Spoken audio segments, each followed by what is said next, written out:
Assalamualaikum warahmatullahi wabarakatuh. A'udzubillahi minasyaitonir rajim. Bismillahirrahmanirrahim. Alhamdulillahirabbil alamin. Nahmaduhu wa nasta'inuhu wa nastaghfiruh wa na'udzubillahi min syururi anfusina wa sayyiati a'malina. May yahdihillahu fala mudhillalah wa may yudlil fala hadiyalah. Asyhadu an la ilaha illallah wa asyhadu anna Muhammadan abduhu wa rasuluh. La nabiyya ba'dah. Allahumma shalli wa sallim ala nabiyyina maulana Muhammad wa ala alihi wa ashabihi ajma'in. Amma ba'd. Para pemirsa dimanapun Anda berada, kembali lagi kita bertemu sore ini dalam kajian Ramadan online masih bersama RSU PKU Muhammadiyah Kota Winangun. Dan sore ini kita akan membahas tema yang sangat menarik, yaitu keutamaan ilmu. Sudah hadir bersama kita beliau Ustadz Novan Rifki. Beberapa hari yang lalu kita juga sudah bertemu dan kali ini beliau hadir kembali bersama kita. Assalamualaikum Ustadz Novan. Waalaikumsalam Mas Adi. Masih puasa Ustadz ya? Alhamdulillah. Harus terus ya. Insya Allah puasa tetap berjalan dan harus. Baik Ustadz Novan, temanya yang akan kita bahas sore ini tentang keutamaan ilmu. Beberapa menit nanti monggo disampaikan materinya, nanti kita lanjutkan dengan bahasan. Silakan Ustaz. Baik, assalamualaikum warahmatullahi wabarakatuh. Waalaikumsalam warahmatullahi. Alhamdulillah wassalatu wassalamu ala rasulillah wa ala alihi wa sahbihi wa mawalah. Mas Adi, alhamdulillah kita bisa ketemu lagi. Mudah-mudahan sehat terus. Amin. Ada di garda depan, ya, termasuk mujahid yang paling ada di depan, ya, panjenengan karena di rumah sakit. Semoga semuanya sehat selalu di rumah sakit. Amin, amin. Begini Mas Adi, kalau bicara kita tentang keutamaan ilmu atau keutamaan menuntut ilmu, kita pertama spesifik dulu ya ke kita sendiri. Kita kan sebagai seorang muslim Mas Adi.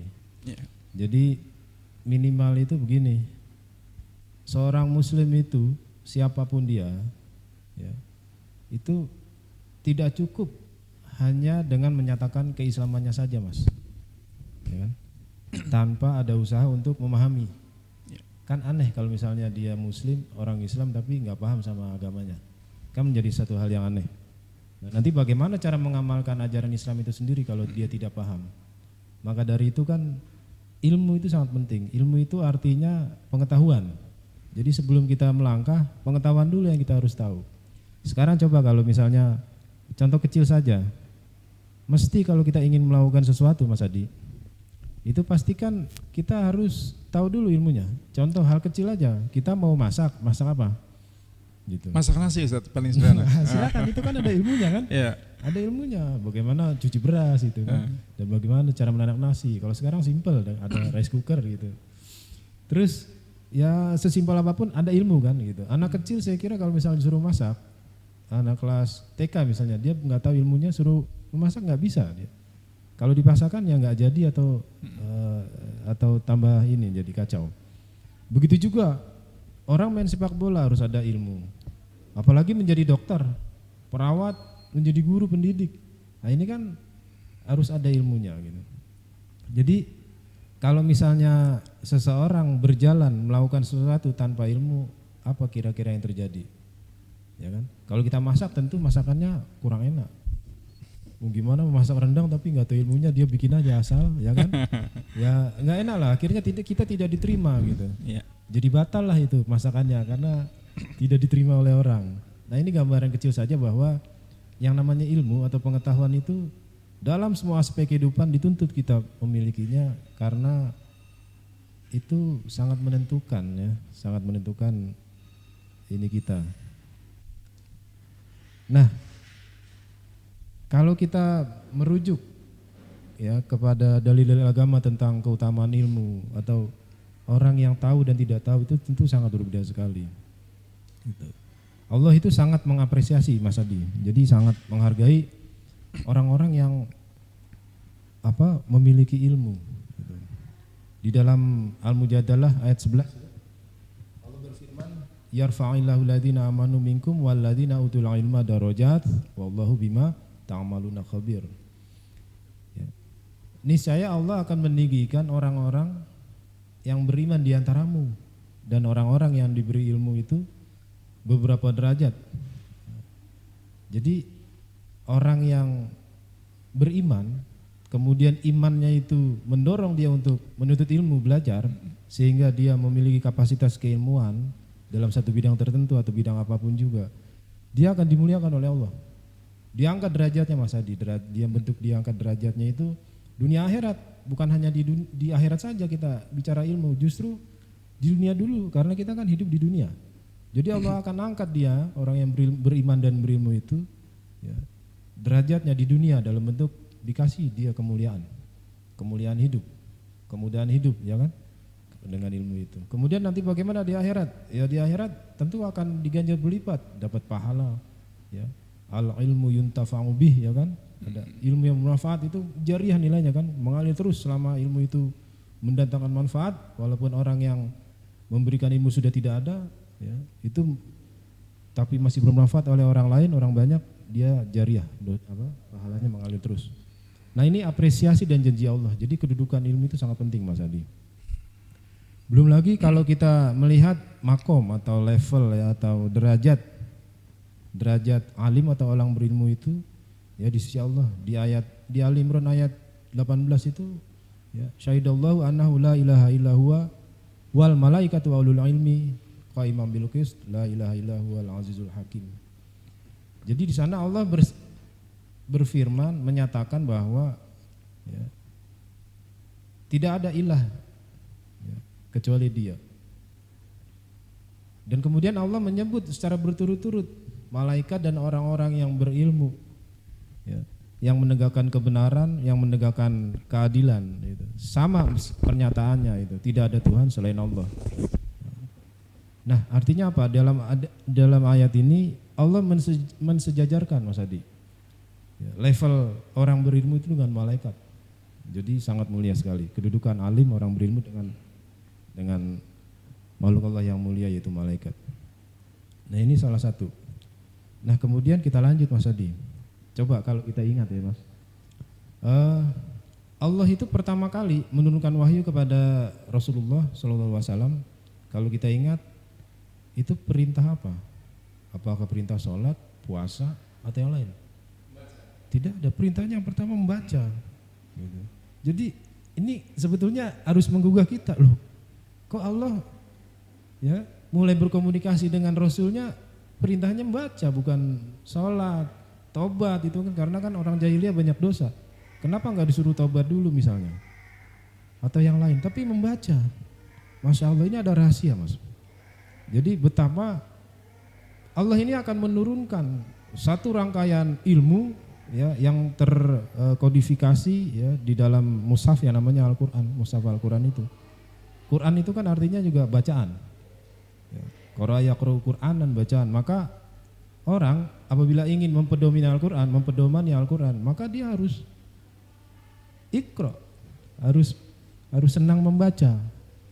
Nah, maka didoronglah oleh Allah, iqra, bacalah. Nah ini Mas Adi, jadi membaca sampai sekarang pun dan sampai kapanpun itu tetap menjadi kunci ilmu. Jadi kalau kita ingin mengetahui satu ilmu, pintunya cuma satu itu, iqra, baca dulu.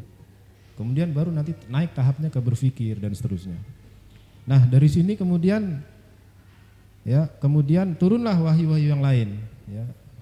Nah, dengan iqra dibaca, disampaikan ke umatnya, akhirnya membumi, dakwahkan ke seluruh alam sampai dengan ke Indonesia. Alhamdulillah kita bisa menerima cahaya Allah, ya, karena iqra itu tadi. Jadi perkembangan umat Islam Mas Adi itu tonggaknya itu awalnya dari iqra itu. Jadi sebenarnya kalau kita kembali ke sana, umat Islam ini mengapa sekarang mengalami kemunduran? Karena itu aja problemnya. Kita itu kurang iqra. Yang ada sekarang yang di iqra WA, medsos. Ya ini problem kita. Padahal iqra di sana ada bismi rabbik, artinya ya dalam rangka ibadah kepada Allah, bingkainya itu Mas Adi. Jadi ini pesan yang pertama, untuk menuju satu ilmu kita harus iqra dulu. Maka tradisi iqra itu sekarang kan alhamdulillah sudah mulai dikembangkan lagi, ya. Kita ada literasi, berbagai literasi di sekolah udah mulai berjalan lagi. Kalau kita bicara lebih jauh, Rasulullah pernah berpesan thalabul ilmi fardhatun ala kulli muslim. Jadi begitu sangat pentingnya, sangat urgennya ilmu ya. Maka Rasulullah sampai mewajibkan kepada kaum muslimin untuk menuntut ilmu. Jadi ini. Kemudian di dalam hadis yang lain juga Rasulullah menyampaikan mayuridillahu bihi khairan yufaqihu fiddin. Jadi ternyata Mas Adi, memang kalau kita bicara ayat-ayat yang tadi itu ulama tafsir itu seperti Ibnu Hajar Asqalani di Fathul Bari itu mengatakan ilmu-ilmu yang dimaksud dalam Al-Qur'an itu ilmunya lebih ke ilmu syar'i, artinya ilmu agama gitu. Tapi nanti kita akan lebih luas lagi, apakah yang dimaksud ilmu itu hanya ilmu agama? Ya, yang mendatangkan keridhaan Allah apakah hanya itu? Nanti kita akan bahas lagi. Nah, di hadis yang barusan kita baca, di sana Allah ya melalui hadis itu barang siapa yang dikehendaki Allah menjadi baik, maka dia akan diberikan pemahaman tentang ilmu agama. Jadi ternyata ciri-ciri kalau Allah pengen seseorang itu jadi lebih baik, Mas Adi, ya, Allah akan berikan dia pemahaman ilmu agama. Dia jadi senang belajar agama, datang ke pengajian, ke majelis taklim, dia senang. Nah, ini tanda-tanda bahwa Allah ingin dia menjadi lebih baik. Nah, kemudian ada lagi pesan Nabi, man salaka tariqan yaltamisu fihi ilman sahalallahu lahu bihi tariqan ilal jannah. Barang siapa menempuh satu jalan untuk menuntut ilmu, maka Allah akan memudahkan baginya jalan menuju surga. Nah, ini apa namanya? Salah satu janji Allah ya. Jadi untuk penuntut ilmu. Kita singkat aja Mas Adi kan. Nah, makanya Rasulullah mengajarkan doa di Mas Adi terkait dengan ilmu, banyak doanya. Yang pertama itu doa yang kita itu diajarkan untuk minta kepada Allah ilmu yang bermanfaat, ilman nafi'an, dan minta perlindungan kepada Allah dari ilmu yang tidak bermanfaat. Pertanyaannya pertama, bagaimana ilmu yang bermanfaat, bagaimana yang tidak? Itu bagaimana lafalnya? Allahumma inni as'aluka ilman nafi'an wa a'udzubika min ilmin la yanfa'. Nah, ini penting sekali. Ya Allah, aku mohon kepadamu ilmu yang bermanfaat dan aku berlindung kepadamu dari ilmu yang tidak bermanfaat. Nah, ilmu yang bermanfaat itu secara ringkas bisa adalah ilmu yang bisa mendatangkan dorongan kepada orang yang menuntut ilmu untuk lebih dekat kepada Allah. Jadi ilmu yang bermanfaat adalah ilmu yang membuat seseorang menjadi lebih dekat dan lebih taat kepada Allah. Ini yang pertama. Aspek vertikalnya itu Mas Adi. Terus apakah Islam hanya bicara aspek vertikal? Tidak. Secara horizontal kepada sesama bagaimana? Ya, ilmu itu bukan hanya harus mendorong seseorang menjadi lebih dekat kepada Allah, tapi sekaligus ilmu itu harus bisa mendatangkan maslahat atau kebaikan kepada dirinya, keluarganya, kepada lingkungan dan kepada masyarakat luas. Nah, ini yang lebih penting juga, sangat penting. Jadi harus imbang ya. Nah, itu inti daripada ilmu yang bermanfaat. Maka ilmu yang tidak bermanfaat seperti apa? Ya kebalikan dari itu. Seseorang belajar ya, tapi bukannya setelah pintar bukannya semakin dekat kepada Allah, semakin jauh. Dan kepada sesama semakin sombong. Nah, ini berarti ilmu tidak bermanfaat. Atau ilmunya hanya digunakan untuk dirinya sendiri, keuntungan pribadi ya dan sebagainya. Nah, ini termasuk hal yang tidak disukai oleh agama. Nah, ini secara rinci saya kira enggak usah. Nah, Al-Imam Syafi'i pernah pesan, man arada dunya fa'alaihi bil ilmi wa man arada al-akhirata fa'alaihi bil ilmi wa man aradahuma fa'alaihi bil ilmi. Kuncinya cuma satu. Kalau kita pengen mendapat dunia, pengen mendapat akhirat, pengen mendapat keduanya, satu kuncinya yaitu ilmu, Mas. Enggak ada yang lain. Jadi ini ilmu itu sumber dari segala sumber kebahagiaan. Di situ lantas kita bisa seperti bisa ini dari ucapan yang tadi. Jadi ada ilmu dunia, ilmu akhirat. Nah, ini memang di tengah masyarakat juga sudah dikenal luas ya, oh ya itu ilmu akhirat. Ah, ini aja nih sekolahnya ilmu dunia. Gitu kan. Belajar apa? Fakultas Usuluddin. Oh, calon kiai akhirat gitu. Seolah-olah dunia tidak prospektif gitu. Sekarang karena memang kenyataannya dunia kita seperti itu. Jadi apa saja ilmu dunia dan ilmu akhirat? Nah ini ilmu akhirat itu ya manfaatnya itu dominan nanti dirasakan di akhirat. Tapi di dunia juga terasa. Kalau kita menjalankan agama berdasarkan ilmu, ya kan? Itu kan rasanya apa di hati? Tentrem kan? Tenang. Lah, ketenangan itu kan segala-galanya. Apa yang kita inginkan gitu?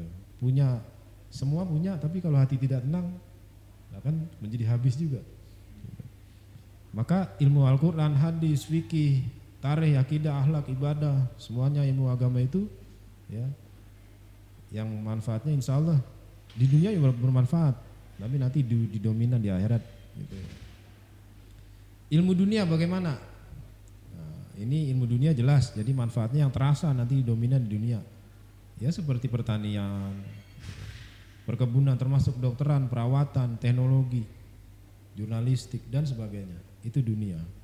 Nah sekarang pertanyaannya, ini ilmu yang dianjurkan oleh Nabi itu yang mana?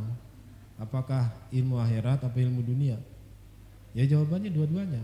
Kan kita diajarkan berdoa. Doanya sabu jagat, gimana itu? Rabbana atina fid dunya hasanah wa fil akhirati hasanah wa qina adzabannar. Dua-duanya kita minta kebaikan. Maka itu pedomannya adalah ilmu tadi. Maka apa artinya? Harus seimbang, harus balance ya. Jadi seseorang yang sudah menguasai ilmu dunia ya, seorang dokter, perawat, ahli pertanian, perkebunan, teknokrat dan sebagainya, itu jangan sampai lupakan ilmu-ilmu agama, Al-Quran, hadis. Nanti kita bisa lihat Mas Adi ya, kita sebetulnya ilmu pengetahuan itu yang sekarang sedang mendominasi dunia, yang dikuasai oleh Barat itu asal muasalnya dikembangkan dasarnya itu oleh ilmuwan Muslim. Ya. Ada Al-Farabi, beliau pakar matematika. Ya. Beliau itu ada Ibnu Sina, ya kan? Ada lagi Al-Khwarizmi yang penemu ilmu apa? Konsep aljabar, matematika. Abu Musa Jabir bin Hayyan juga. Itu semuanya pakar-pakar ilmu di bidang yang tadi kita sebutkan, ilmu dominan dunia itu tadi, ilmu dunia.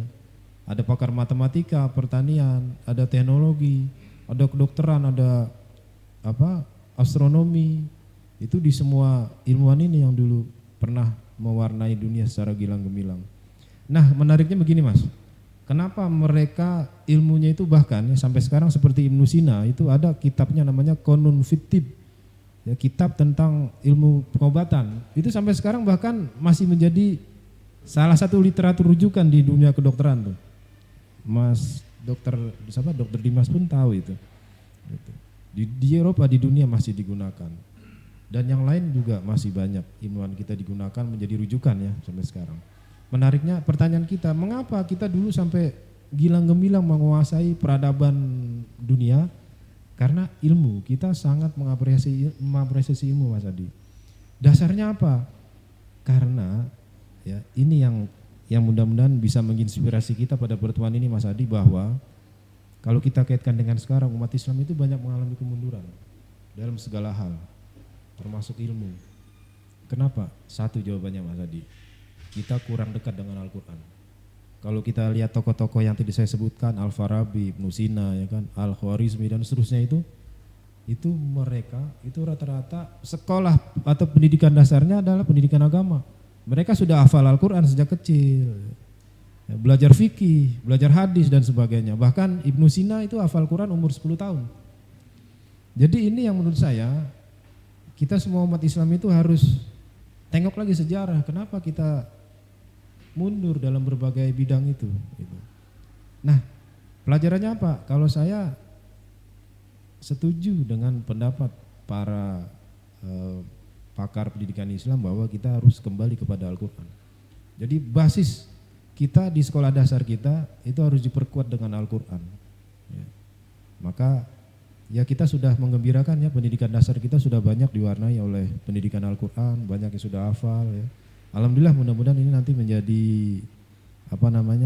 tonggak lah perkembangan peradaban umat Islam di Indonesia beberapa tahun mendatang.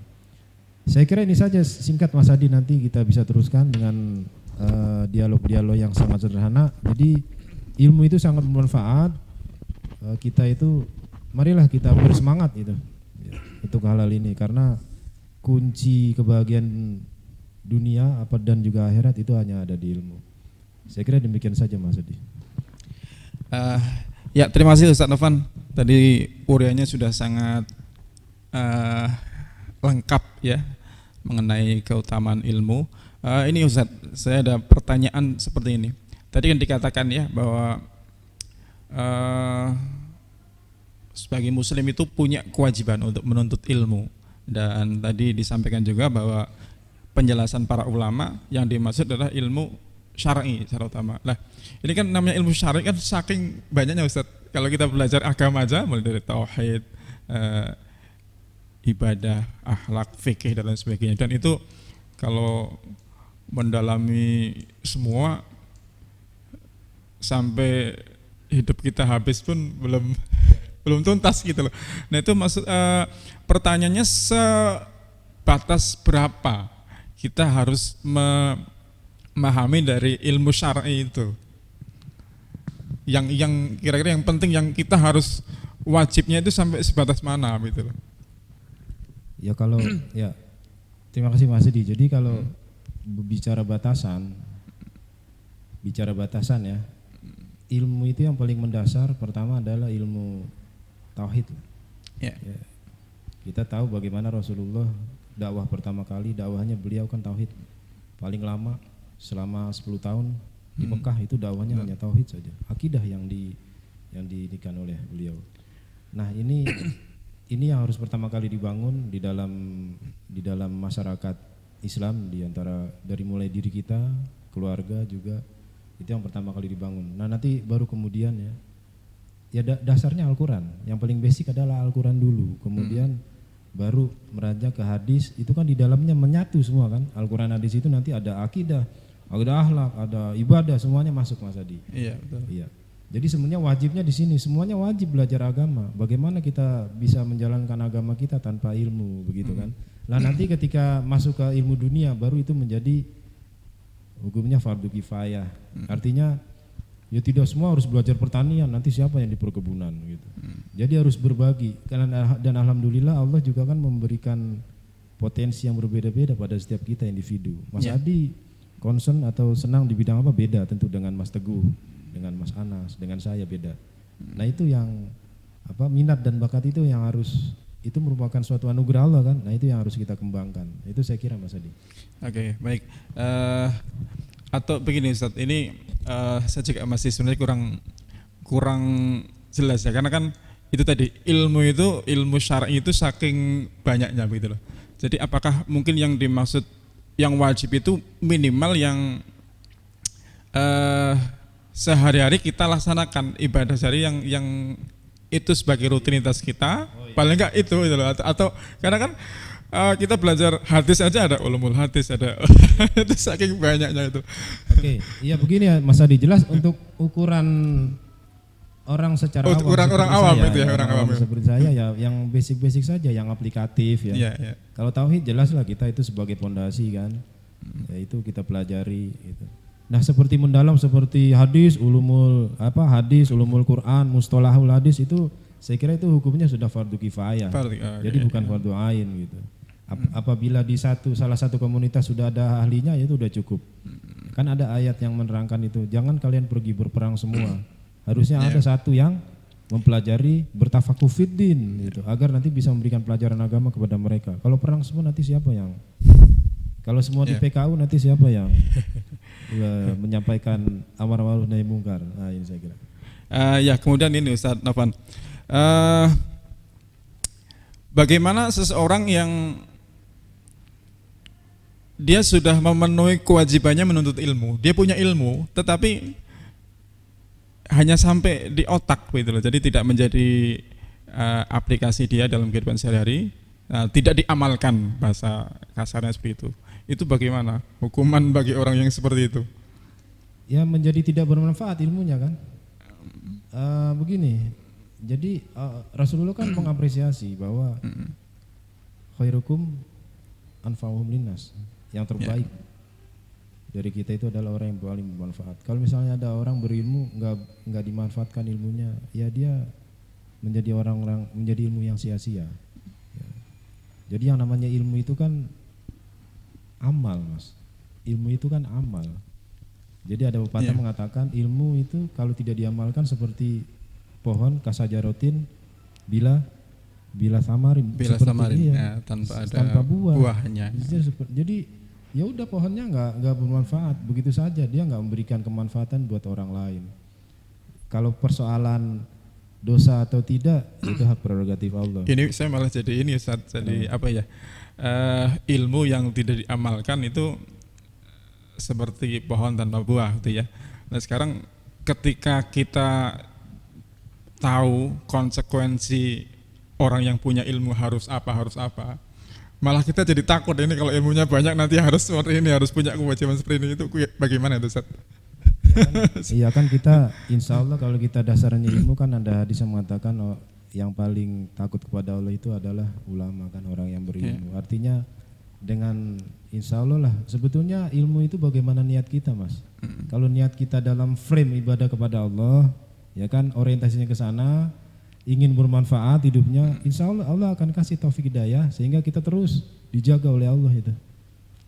Untuk bisa diberikan kekuatan kesabaran insya Allah itu untuk bisa mengamalkan itu. Ya, seperti itu saya kira Mas Adi. Terus ini Ustaz, sebenarnya yang dimaksud ilmu sendiri ya, ilmu itu apakah dia hanya mengerti begitu, mengetahui, atau itu yang namanya disebut ilmu ya ketika dia memang benar-benar paham kemudian benar-benar diamalkan, atau hanya sekedar apa ya istilahnya, ya saya tahu, apakah itu juga bisa disebut sebagai ilmu gitu loh. Ya paham, oke. Ya begini aja Mas Adi, ketika kita belajar matematika di SD, SMP, SMA, kuliah, apa sama levelnya? Kan semakin tinggi levelnya lebih makin dalam kan? Saya kira itu, jadi bertingkat. Jadi itu. Ya baik, Ustaz Novan tadi sudah sampaikan banyak hal ya tentang ilmu. Tadi di ulasan di terakhir juga disampaikan bagaimana peradaban Islam zaman dulu itu malah sebenarnya lebih gemilang. Kalau sekarang kan dunia itu sepertinya sudah bukan dikuasai oleh Islam, tapi malah dikuasai Yahudi. Gambarannya kita baru bangun tidur sampai tidur lagi, itu semua aktivitas kita tidak lepas dari produk-produknya non-muslim begitu kan. Bahkan di dunia pendidikan pun seperti itu, kan gitu, kurikulum dan lain sebagainya. Karena kurikulumnya Islam mungkin berbeda. Lah, tadi Ustaz Novan menjelaskan ini sebabnya orang itu meninggalkan dari Al-Quran sehingga Islam ini mengalami penurunan peradaban. Nah, pertanyaan saya, kembali lagi, namanya Al-Quran itu sangat luas ilmunya gitu kan. Apakah memang kita harus benar-benar menggali sampai dalam Al-Quran sedemikian rupa agar kita bisa bangkit, atau seperti apa? Karena kalau kita lihat seperti ini sekarang, orang belajar itu, misalnya ini orang barat menemukan apa, sekarang kita hanya bisa, itu di Quran sudah ada, hanya kayak gitu. Kita sekarang bisanya hanya seperti itu. Nah itu yang dimaksud kita meninggalkan Quran dan harus kembali kepada Al-Quran itu sebenarnya yang seperti apa? Iya, jadi sekarang itu kita hanya banyak membaca Al-Quran sekedar bacaan saja, Iya, betul. terus tanpa ada aplikasi secara real dan mendalam dalam kehidupan sosial, Mas, atau dipedomani semua aspeknya gitu. Kan banyak hal yang sebetulnya dalam semua aspek kehidupan kita kiri kanan itu kalau kita kembali kepada Quran kan banyak yang belum sesuai gitu.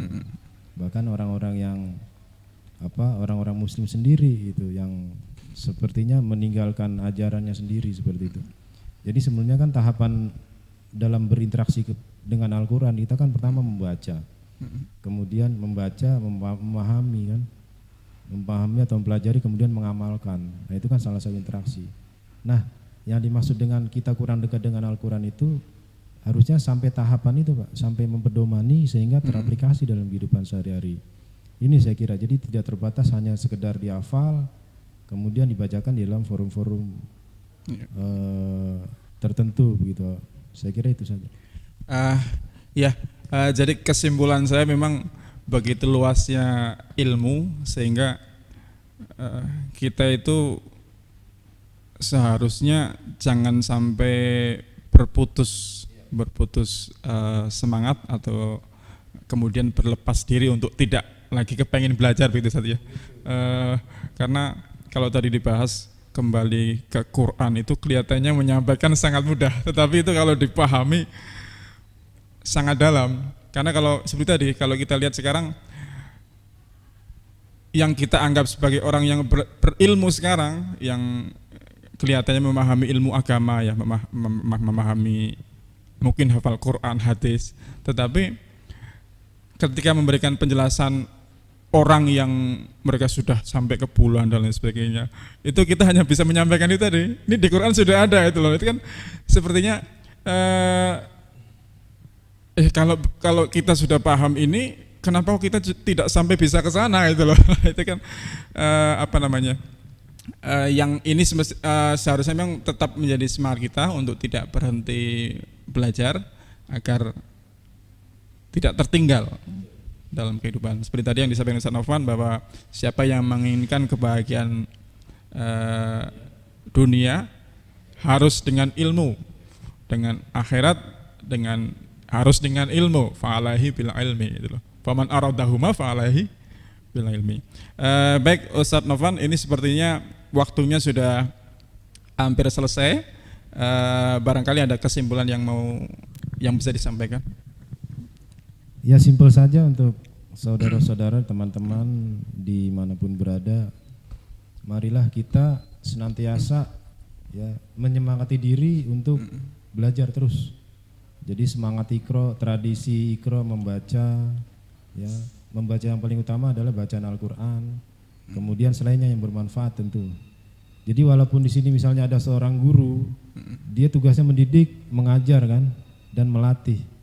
Tapi jangan hanya berhenti pada itu saja, dia juga guru itu harus tetap belajar, gitu. Jadi bukan hanya mengajar, tapi juga harus belajar. Sama dokter, perawat, semua harus meningkatkan, mengupgrade keilmuannya sesuai dengan perkembangan ilmu yang ada agar tidak menjadi ketinggalan. Kalau ketinggalan, apalagi sekarang dunia begitu cepat berputar, ya perubahan begitu sangat cepat. Kalau kita lengah sedikit, maka kita menjadi betul-betul tertinggal. Yang sudah tertinggal sekian ratus langkah menjadi ribuan jangan-jangan. Nah ini naudzubillah, mudah-mudahan tidak terjadi. Dan yang berikutnya yang terakhir adalah penting buat kita memperhatikan pendidikan anak-anak kita, Pak. Jadi yang pertama yang harus kita letakkan adalah pendidikan anak yang berbasis Islam. Ya. Nah ini nanti insya Allah ke depannya kalau kita sudah pondasinya cukup kuat dalam bidang agama, anak-anak kita insya Allah nanti setelah mereka sudah dewasa tinggal bekali ilmu dengan dunia, sehingga kalau dia berilmu, ilmunya bermanfaat. Kalau dia menjadi orang yang dia nugerahi harta oleh Allah dan jabatan, semuanya memberikan manfaat kepada masyarakat luas dan kepada semesta alam ini. Saya kira itu saja, Mas Adi. Terima kasih. Terima kasih Ustaz Nofan, sudah diuraikan panjang lebar tadi. Semoga apa yang kita simak dari yang tadi sudah dibahas bisa bermanfaat, dan tadi kesimpulannya bahwa ilmu itu menuntut ilmu itu kewajiban bagi seorang muslim, dan dijelaskan tadi bahwa apapun itu harus dengan ilmu, sederhananya seperti itu. Sehingga mari kita tidak boleh berhenti, dan sebenarnya seluruh aktivitas kita sebenarnya aktivitas belajar, Ustaz. Ini kalau saya boleh menambahkan ya. Jadi mungkin kita bekerja harus mempelajari apa yang kita kerjakan. Kita mempunyai istri baru misalnya ya, kita belajar menjadi suami itu kan. Nanti bertambah umur sedikit punya anak, kita belajar menjadi seorang ayah. Itu sampai kita kemudian meninggalkan dunia ini tidak lepas dari aktivitas belajar. Oleh karena itu para pemirsa dimanapun Anda berada, sekali lagi semoga apa yang kita dengarkan pada kesempatan sore hari ini bermanfaat. Dan ini sudah menjelang maghrib. Selamat berbuka. Semoga ibadah puasa kita hari ini diterima Allah Subhanahu wa taala, dan tetap saksikan kajian kita, kajian online RSUPK Muhammadiyah Kudenangun di channel ini, channel RSUPK Muhammadiyah Kudenangun, mulai pukul 4:30 sore. Terima kasih. Kita tutup dengan hamdalah. Alhamdulillahirabbil alamin. Assalamualaikum warahmatullahi wabarakatuh.